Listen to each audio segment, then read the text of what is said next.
Hey, salut la Yugisphère. Alors on se retrouve aujourd'hui pour la fameuse vidéo tuto moustache que vous attendez depuis très très longtemps. Non, en fait, vous attendiez plutôt la quatrième vidéo pour vous parler de Dragon du Chaos Max aux yeux bleus. Voilà, vu que certains m'ont demandé en commentaire, je vais vous présenter finalement mon deck Nécrose Dragon aux yeux bleus. Donc j'espère que cette decklist vous plaira. Alors à savoir, effectivement, c'est une decklist que j'ai construite au moment de la sortie de Nécrose, que j'ai un petit peu modifié. Voilà, j'ai intégré le Dragon du Chaos Max aux yeux bleus par la suite. Vous allez très bien comprendre pourquoi je m'étais amusé à jouer ce deck Nécrose. Je vais vous l'expliquer un petit peu au fur et à mesure de la vidéo, de pourquoi je m'étais amusé à cette decklist. Tout simplement parce que j'avais pas toutes les cartes Nécrose qui étaient jouées à l'époque. Brionac, je l'avais pas. Trishula, je l'avais x1. J'avais pas de Gungear. Du coup, moi avec mes cartes Nécrose, je me suis dit c'est dommage, il y a des dragons, il y a plein de rituels dragons. Pourquoi personne ne les joue, ces rituels dragons qui ont l'air sympas aussi, voilà, pourquoi Konami a sorti ces cartes-là si c'est pour pas les jouer, moi c'est ce que je m'étais dit à l'époque, puis ça me permettait, moi j'aime bien jouer en général un archétype, même si j'ai pas toutes les fameuses cartes qui sont les plus chères du méta. Moi je me dis souvent, il y a toujours moyen de réfléchir à jouer l'archétype d'une autre manière peut-être, des fois des manières en fait qui, une fois que la banlist arrive, en fait, ils sont pas touchés. Moi, mon deck, effectivement, Nécrose, a mis beaucoup de temps avant d'avoir des cartes qui sont touchées. En fait, la carte qui a été touchée, moi, dans mon Nécrose, c'est juste Shurit. Voilà. J'ai juste perdu Shurit, mais qui n'était pas forcément toujours essentiel pour faire ce que je voulais faire dans mon deck Nécrose Dragon. Donc, on découvre ça tout de suite, et puis j'espère que ça va vous plaire. Donc là, je vais vous présenter, comme je vous le disais, mon deck Nécrose aux yeux bleus. Je vais vous expliquer un petit peu pourquoi ce Nécrose aux yeux bleus. Comme je vous avais dit, j'avais pas forcément toutes les cartes. Donc bon, dans le Nécrose, on va quand même retrouver évidemment le Klaus Solas et Unicor, qui sont très très sympas. Bon, vu que j'avais un Trishula, j'ai quand même joué un Trishula, histoire de dire. Mais en fait, on va s'intéresser à deux Nécroses, au niveau des rituels, très oubliés. Nécrose de Kalidor et Nécrose d'armure invincible. Donc ça, c'est vraiment deux Nécroses qui ont été très peu joués. Donc le Nécrose de Kalidor, on peut défausser de cette carte, puis cibler un monstre Nécrose dans notre cimetière, invoquer-le spécialement. Donc ça, c'est quand même plutôt sympa. Et bon, voilà, parce que ça vous permet en fait d'invoquer les monstres AFE Nécrose, qui sont pas forcément tous joués, mais c'est quand même plutôt bien. Et au début de la damage step, si un monstre Nécrose que vous contrôlez combat un monstre face recto de votre adversaire qui est invoqué spécialement depuis l'extra deck, détruisez le monstre. Voilà, donc ça nous permettait, comme Kalidor que vous connaissez en tant que monstre synchro, vu que ça c'est sa version de Nécrose, le Kalidor, voilà, vous voyez, Kalidor, c'est un peu la griffe là, qui s'est mis sur Exa, ça vous permet de détruire n'importe quel monstre d'extra deck instantanément, donc c'était plutôt pas mal. Et après on a Nécrose d'armure invincible. Donc vous avez, durant le tour de chaque joueur, vous pouvez défausser cette carte puis cibler un monstre Nécrose que vous contrôlez jusqu'à la fin de ce tour, il gagne 1000 d'attaque défense. Donc ça c'était un boost. En général, peut-être il y avait certains decks Nécrose qui le jouaient des fois à 1, justement pour ce boost. Mais en général, il n'était pas vraiment utilisé pour être invoqué. Alors que moi, je trouve que son effet, quand il est invoqué, était quand même très sympa pour l'époque. Vous pouvez cibler une carte posée, contrôlée par votre adversaire, détruisez-la, et si vous le faites, bannissez-la. Voilà. Donc ça vous permettait de virer la trapline adverse. Moi, c'est ce que j'aimais beaucoup. En plus, c'est une 3003 au niveau de la puissance, donc plutôt pas mal. Et actuellement, j'ai intégré un petit Chaos Max en plus dans la version, mais ça c'est assez récemment, comparé à la version d'origine. Donc pourquoi c'était une version aux yeux bleus? Tout simplement parce que à l'époque du deck, raisonnement était x3, et que dans ce deck Nécrose, il faut savoir que les magies rituelles Nécrose ont tous des capacités qui vous permettaient de faire de les recycler et tout ça.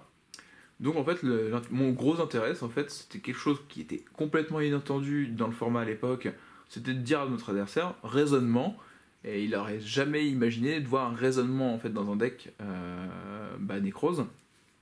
Ce qui me permettait en fait, sur mon raisonnement, j'avais pas forcément beaucoup de cartes, mais ça pouvait me permettre de sortir le dragon blanc yeux bleu.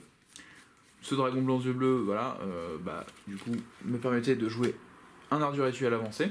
Je jouais art du rituel avancé avec dragon blanc yeux bleu et le serpent galactique. Comme vous voyez, ça fait 10 pour sortir la fameuse armure invincible. Et qui me permettait de faire un synchro 10 derrière. Donc vous allez comprendre un petit peu dans l'esprit de la loupe.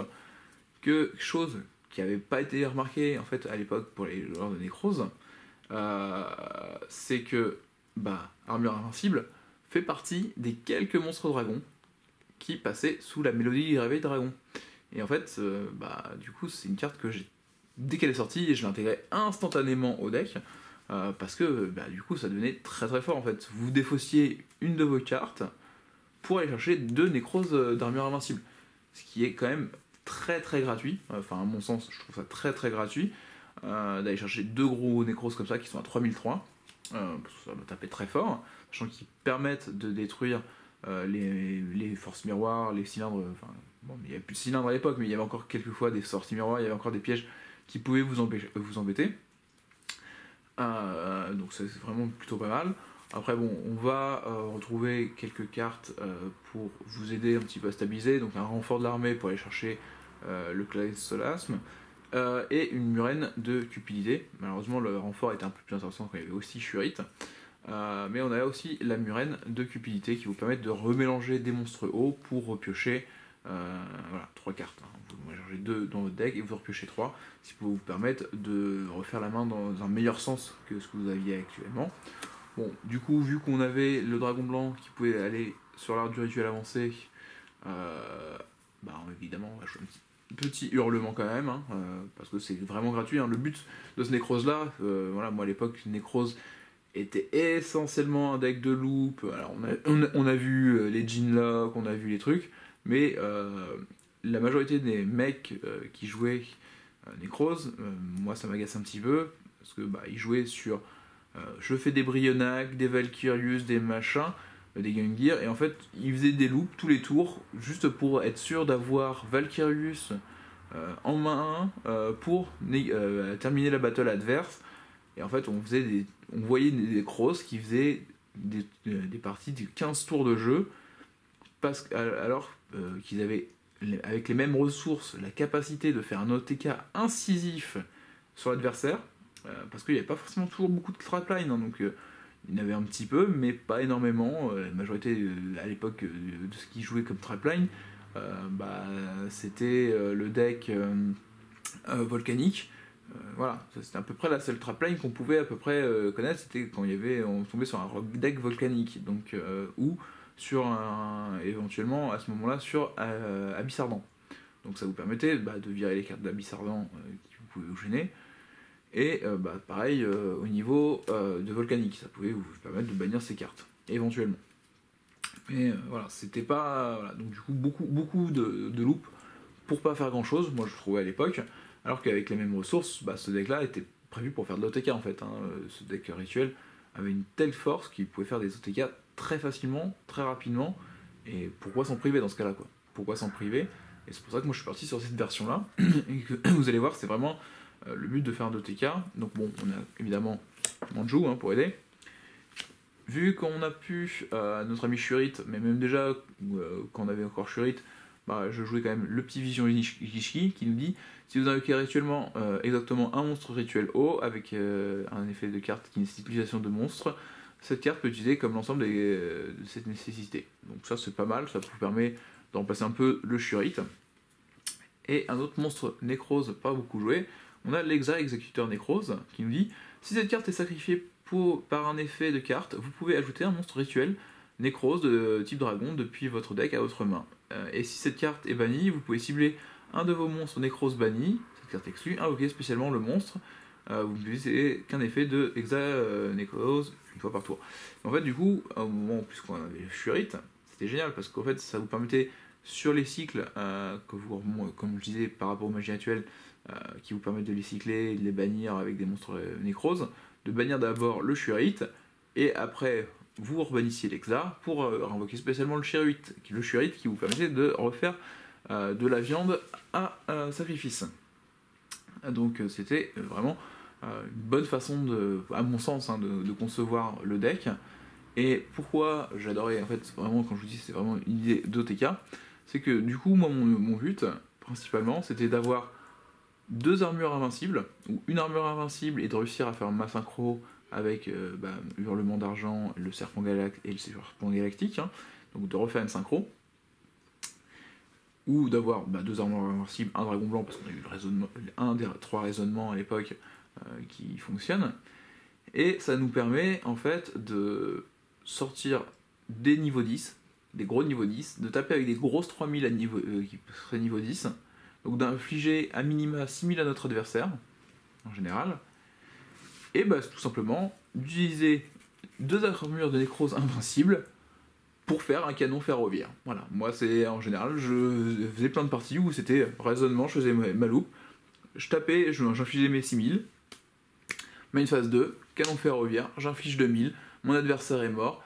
et il avait absolument eu aucune notion qu'il pouvait avoir ça à prévoir comme chose, voilà, vraiment prévoir que à l'époque on sortirait un Necros qui ferait ça.